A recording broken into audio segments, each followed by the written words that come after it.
आधारित प्रश्न। क्या है? का पर आधारित प्रश्न। और इस तरह के क्वेश्चंस काफी बच्चे छोड़कर आते हैं, गलत कर देते हैं, आंसर उनका सही नहीं आता।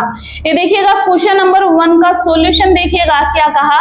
32 जो है 48 का कितना प्रतिशत है? तो आपको कुछ भी नहीं करना, जिसकी साथ का लगा हुआ है उसकी साथ x से मल्टीप्लाई करके सोल्व कीजिएगा।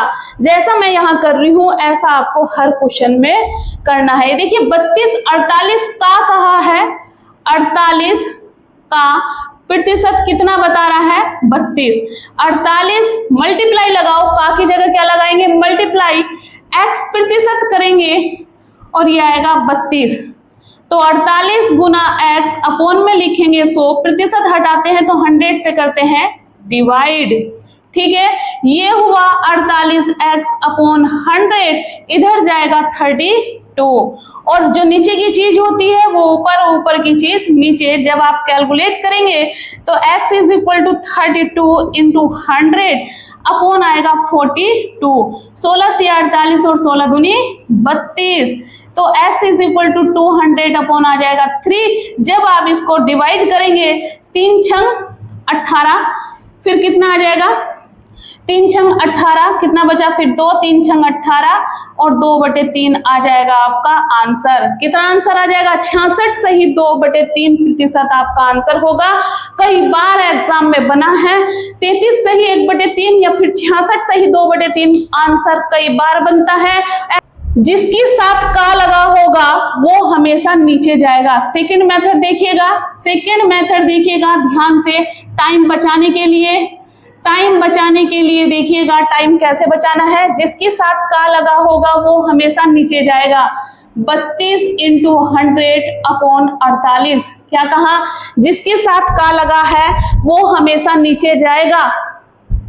क्या कहा मैंने? जिसके साथ का लगा है वो हमेशा नीचे जाएगा। और प्रतिशत हटाते हैं तो 100 से डिवाइड करते हैं, लगाते हैं तो 100 से मल्टीप्लाई करते हैं, इसलिए 32 इंटू 100 अपॉन 48 है ना। कैलकुलेट करेंगे 16 × 48, 16 दूनी 32, 100 दूनी 200/3 करेंगे, डिवाइड करेंगे 66 सही 2/3 आंसर आ जाएगा, प्रतिशत इसका आंसर आ जाएगा। ये है डायरेक्ट। आपको मैं ये भी डायरेक्ट करके दिखाऊं। क्वेश्चन नंबर 2 का सॉल्यूशन देखिएगा। 48 का 32 कितने प्रतिशत है? मैंने कहा 48 का, क्या कहा इसने? 48 का 32 कितने प्रतिशत है ना? ये कहा है ना 48 का 32 कितने प्रतिशत है। अब के का किसके साथ लगा हुआ है? 32 के साथ। तो 48 ऊपर रहेगा और 100 यहाँ आएगा, ये आएगा 32 नीचे। 16 दूनी 32 और 16 × 48, 2 पंजे 10 है ना, 50 और 150% आ जाएगा इसका आंसर। आप डायरेक्ट करके इसको आ सकते हैं। अब 25-30 का कितना प्रतिशत है? जिसके साथ का लगा होगा वो अपॉन में जाएगा। 25 गुणा 100 अपॉन 30 है ना। तो क्या करेंगे? 0 से 0 कैंसिल, ये हुआ आपका 250/3। 3 8 24, कितना बचा? 1 3 या 9, 2 बचा 83 सही 2/3% आ गया इसका आंसर। 83 सही 2/3 आ जाएगा इसका आंसर। आप इस तरह से सोल्व कर सकते हैं डायरेक्ट मैंने बताया, फिर से एक बार बता रही हूँ। क्वेश्चन नंबर 1 का सॉल्यूशन देखिए। जिसके साथ का लगा होगा वो जाएगा अपॉन में। तो 32 गुना प्रतिशत लगाना है, परसेंट पूछा है कितने प्रतिशत होगा, तो 100 से मल्टीप्लाई करेंगे और 48 जाएगा नीचे। ध्यान रखोगे, सारे क्वेश्चन ऐसे करके आओगे आप लोग। 16 × 48, 16 दूनी 32, 100 दूनी 200/3 डिवाइड करेंगे 66 सही 2/3% आया आंसर। आगे बात समझ में। जिसके साथ का लगा होगा वो जाएगा नीचे, ठीक है, और जिसके बारे में पूछा वो ऊपर जाएगा। और प्रतिशत पूछा है तो 100 से करेंगे मल्टीप्लाई। नोट डाउन कर लीजिएगा। अब अगला क्वेश्चन है ना, अगला क्वेश्चन है 500 ग्राम वाला। कौन सा क्वेश्चन है? 500 ग्राम वाला। यहाँ देखिए 500 ग्राम 1.5 किलोग्राम का कितना प्रतिशत है। यहाँ बच्चे गलत करते हैं क्वेश्चंस को। अब यहाँ देखिएगा का इसके साथ लगा हुआ है, तो 1.5 की मल्टीप्लाई करोगे 1000 से, क्योंकि मुझे ग्राम बनाना है। ठीक है, क्या बनाना है? ग्राम, और इंटू x अपॉन 100 लिखेंगे, और इधर हो जाएगा आपका 500। कितना हो जाएगा? 500।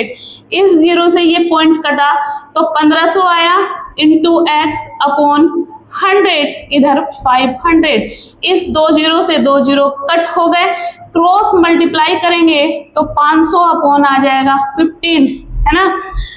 5 तिया 15, ये आ जाएगा 100, और 33 सही 1/3 आ जाएगा इसका आंसर। 33 सही 1/3% आंसर होगा। कई बार एग्जाम में बना है, कई बार एग्जाम में बना है। अब आपके दिमाग में बात चल रही होगी कि मैम आपने ये उससे कर दिया है x से मानकर, डायरेक्ट कैसे करेंगे? तो डायरेक्ट देखिएगा, मैंने कहा था जो जिसके साथ का होगा वो जाएगा अपॉन में, ये आएगा 500 इंटू 100, और ये अपॉन में जाएगा 1.5 किलो है, ग्राम बनाएंगे 1000 से करेंगे मल्टीप्लाई। इस पॉइंट से ये जीरो कटा, 2 जीरो से 2 जीरो कैंसिल, 500 बटे बचा 15, है ना। 500 बटे बचा कितना आपका? 15। 15 तिया 45, 5 बचा, 15 तिया 45, कितना बचा फिर? 5, फिर पॉइंट करेंगे तो 1/3, 33 सही 1/3% बच जाएगा इसका आंसर। 33 सही 1/3% आ जाएगा आंसर। आई होप आपको का सिस्टम समझ में आ गया होगा। नोट डाउन कर लीजिएगा।